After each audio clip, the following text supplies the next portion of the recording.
తెలంగాణ రాష్ట్రంలో మున్సిపల్ ఎన్నికలు ఒడుచుడు ఆల్చమే లేదు. ఇంకో దిక్కు ఎగ్జిట్ పోల్స్ కూడా రానే వచ్చినాయి కదా.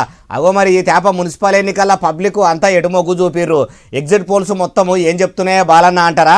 ఆలస్యం ఎందుకు అన్ని ముచ్చట్లు ఒక్కటెనకొకటి అరుచుకుందాం పాండ్రి. చేయి సర్కారు ఏలుబడిలోకి వచ్చి 2 ఏళ్ళు అవుతున్నా ఎల్లయ్య గొంగడి ఏడున్నదంటే వేసిన దగ్గరనే ఉన్నదన్నట్టు ఏలుబడి చేస్తుందని కారు పార్టీ లీడర్లు పబ్లిక్ ఈ తేప చేయి పార్టీనే చేరదీసిండ్రని ఇప్పుడు వచ్చిన ఎగ్జిట్ పోల్స్ చూపెడుతున్నట్టే ఉన్నదట. ప్రతిపక్ష పార్టీ లీడర్లు కేటీఆర్ సారు తతిమ లీడర్లు తాకతుకు మించి దండ్లాన్యా కూడా 2వ స్థానంలోనే ఉన్నారట. రాష్ట్రంలో ఏర్ల కాడికెళ్ళి ఎండిపోతున్న పువ్వు పునాదిల కాడికెళ్ళి పచ్చబడేటట్టు అయితదని దేశం కోసం ధర్మం కోసం దేవులాడుతున్నామనే కమలయ్యలు కాయిస్గా మున్సిపల్ ఎన్నికల ప్రచారాలు చేసినా కూడా పువ్వు ఎగురుబెట్టుడేమో గానీ రెక్కల కాడికెళ్ళి వాడిపోయేటట్టే ఉన్నదట.